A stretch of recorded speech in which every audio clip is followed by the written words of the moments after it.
The old power packs and monoblocks that I like to use all have one thing in common.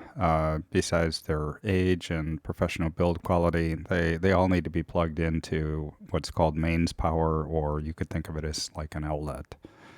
And this is an example of one that I'm going to show you here. It's an Acute 2 1200 watt second pack. And or it could be like this Compact 600 monoblock from Profoto.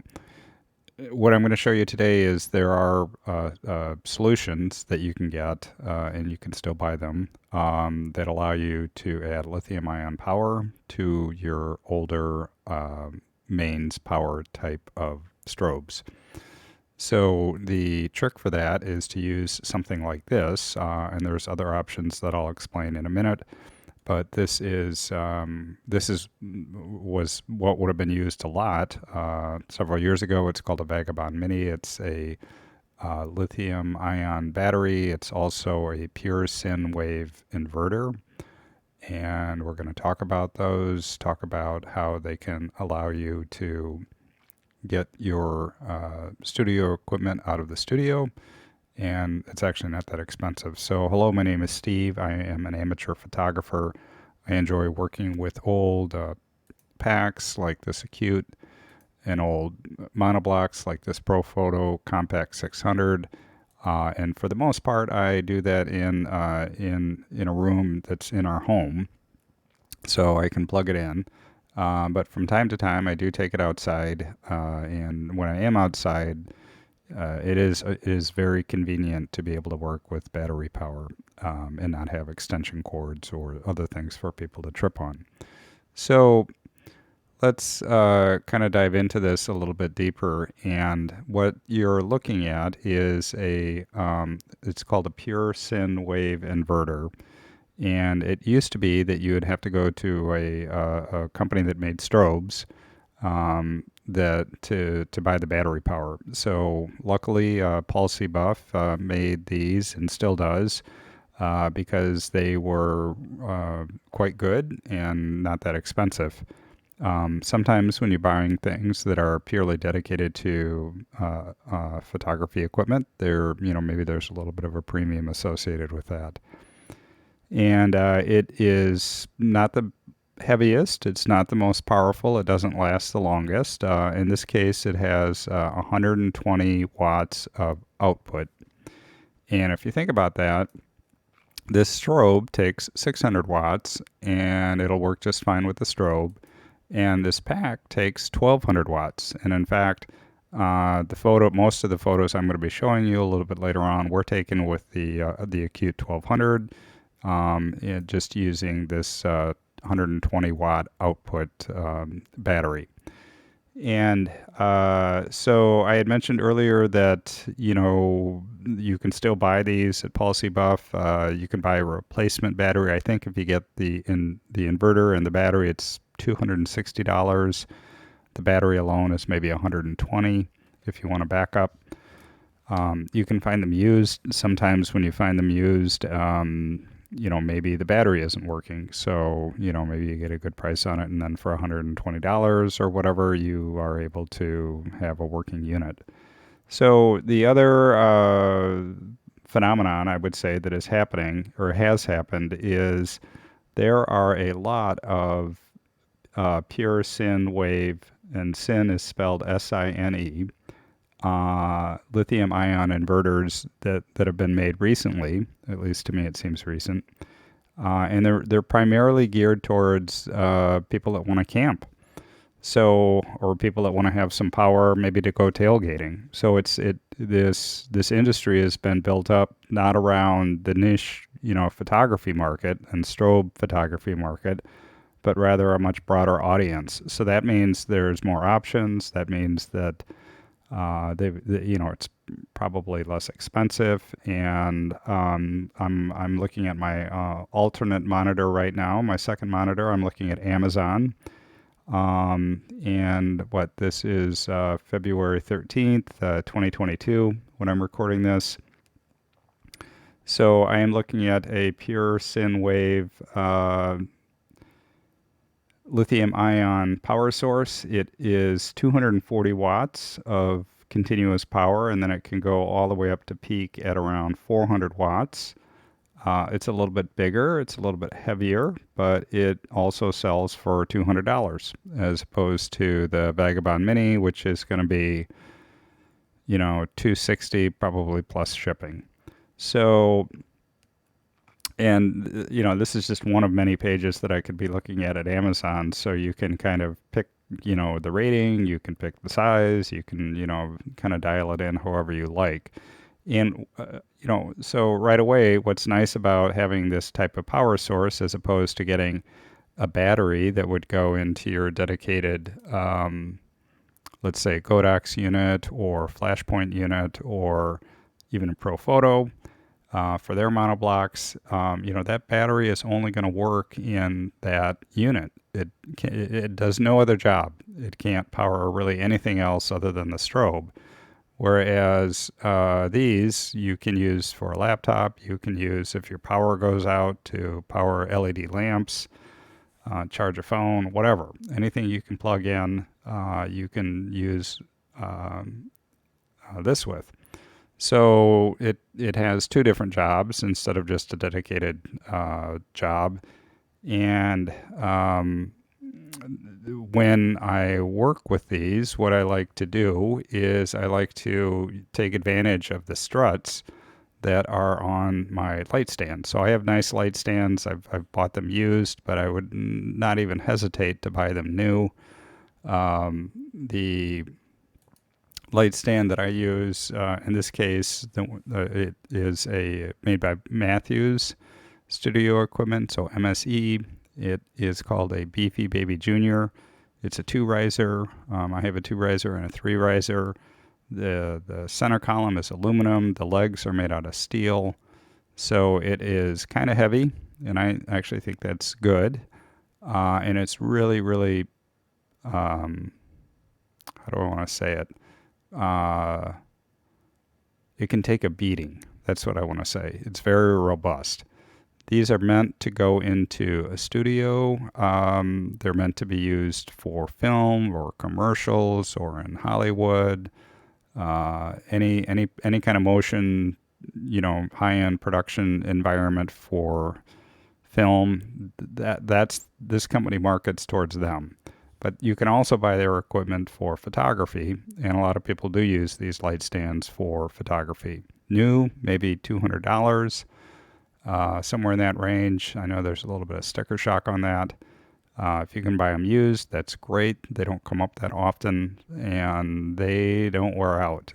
And when you set it up, it does exactly what you want a light stand to do. So it's got a really wide base. The brakes on it for the risers are incredibly secure.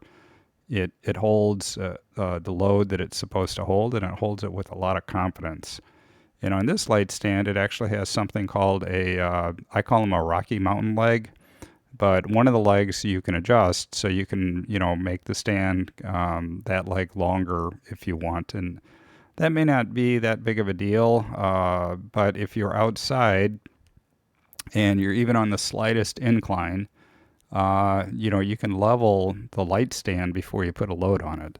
So why am I spending time on the light stand here when the whole discussion was supposed to be on getting portable power? Well, if you have something like this monoblock on top of your light stand, chances are you're going to want to make sure that it doesn't fall over, because two things will happen if it does. One is, the strobe, the monoblock might get hurt, even though these are really packaged well and are meant to be kind of beat up a little bit. The other thing that can happen is if someone is between you and the ground, then they're going to get hurt because these things are kind of heavy. So, a knock to the head, maybe not the best thing.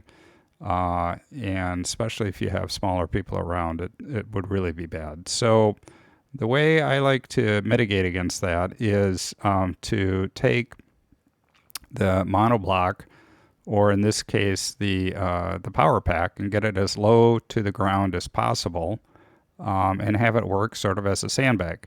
So here you can see I have taken a piece of wood, and surprisingly, I have one in my house. I didn't have to custom make it, and it acts as a little shelf, and that shelf can go on the spreaders, and it holds the power pack. It holds, the Acute 1200 plus the Vagabond Mini. I don't know if I need the cord, but I've put a cord around it, that green thing, just to kind of make sure it doesn't slide off the shelf. And then, you can hang the light cord and that kind of stuff. If you're able to wrap it nicely, a lot of times what people will do is they'll have a holder that will actually hold it on parts of the light stand. So everything's very compact in that it all fits in the space of your light stand. Obviously, it is not as compact as if imagine there was a battery built into this monoblock. You just have one unit, you have no cords, and what I would argue is that's great, but if you buy the Profoto version of that, it's going to be expensive. If you buy one that's used or older, then you may want to replace the battery if it's not that good. And the proprietary batteries made by Profoto, I'm going to just guess that they're kind of expensive. So, and they may not even make them for the older ones. I don't know how long they continue to support those types of parts. So when you go this route, or if you go over to Amazon and look for their Pure Sine Wave, lithium ion packs, you have a cheaper route, and you can not worry about having to pay a premium to get the power supply. The reason that I like the stand here is that one of the knocks on this is going to be, well, that is a lot of stuff if you are going to go onto location. Look, you have a pack, you need to have the flash head, you need to have the power supply. In this case, I actually have a trigger. I use Pocket Wizards. So that is a lot of stuff to carry. And many times if you buy the new monoblocks, they have all of that built in. The trigger is built in, there's a built-in radio trigger, the battery is built in. You just have one unit. It's easy to carry. So that's true. And it does take a minute or two to plug all the wires in, and it does sort of look like a science project when you get done with it. But if you have a bag, and a lot of times these things come with a bag, then you're just carrying the bag. And the bag's got all this stuff in it. It's got the power pack. It's got the flash head. It's got your power supply. It's got, it's room to put the Pocket Wizard. So it's still one thing that you're carrying.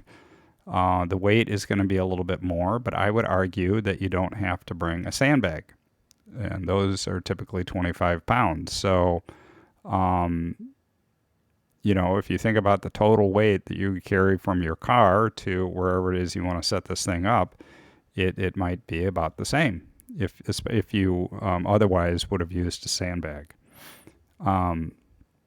And the stand itself has weight, and I said earlier, I think that's a good thing because I do not want my stand to fall over if I have something expensive that's at the top of it. I just really don't want that. In fact, that's one of the reasons I don't like to use a C-stand with my strobes. The base of a C-stand is not as wide as the base of a light stand.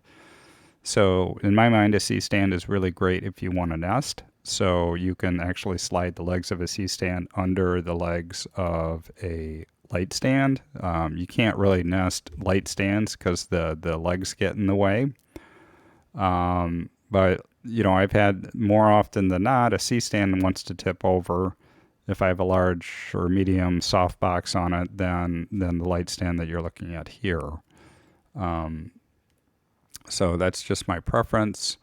And putting the shelf down here also makes it easy to kind of walk up and make adjustments. And it also keeps all of the cords off of the ground. So there's nothing really for someone to trip over. And there are a lot of cords. You need to bring a power cord in. You need to bring a cord to connect the flash to the power pack. Um, and those can, if you just kind of leave them on the floor, they can be easy things, especially in a dark studio, for someone to kind of trip on, or if you trip on it and you catch your leg, you might blow the light stand over, that kind of stuff. So that is just a hopefully a quick set of thoughts with regards to how to take a pack, or how to take an older monoblock out into the field. I'm also trying to suggest that you don't need to buy the photography only solution, although these Vagabond Minis are quite nice. And the reason I'm showing it to you is because that's what I have. I bought one of these used for $100, and I'm totally happy with it. If I didn't own one of these, I would probably be buying one of the bigger packs off of Amazon. And the reason that you need Pure Sine Wave, and you'll find other lithium ion, packs that are out there that are not Pure Sine Wave. The reason you need Pure Sine Wave is because there is some fancy electronics inside of your pack or inside of your monoblock. They require what's called clean power, and power that comes out of mains, or let's say household power, is clean. The wave of it, I'm not an electrician, but the wave of it is pure. And these Pure Sine Wave inverters do that for you. So don't save a couple dollars and buy one of the non-Pure Sine Wave inverters. You'll see that they're less expensive. They could, in theory, they could potentially damage your strobe. I hope that helps. Oh, one last thing I wanted to say is on the battery pack. And what is the performance like for this with the Vagabond? So I'm gonna say I'm not going to look at the full recharge for 1200 watt seconds. I'm gonna try to make it comparable to what a monoblock might do, and let's say the monoblock is 600 watt seconds. So to get a full charge out of this battery at 600 watt seconds on the pack takes roughly 4 seconds. And if I wanted to get it at half power, so in other words 300 watt seconds, it is going to take 2 seconds. So if I wanted to get it at 150, which would be a quarter power, assuming you're starting at 600, then it's going to take a second to recycle. So this is 120 watt seconds, the Vagabond Mini. In theory, if you get something that's 200 watt seconds as a battery, or 400 or 500, the recycle time should become faster. So, if I were to do it at the full 1200 watts and recycle full for that, it's about 7 seconds. So, but I don't really use 1200 watts ever. Typically, I'm going to start at half power at a minimum. Maybe I would go down to quarter power or something less. So it does work. It works a lot better than not being able to use a strobe if I can't find an outlet. So for me, it does the job. And I hope that helps. Hope this encourages you to think of ways now as the weather, we're going to be heading into spring soon, and have a chance to get outside. Maybe, maybe there's some portraits that you want to do. Maybe there's a great place that doesn't have power that you want to take your strobes. This is a path towards doing that, all with professional equipment.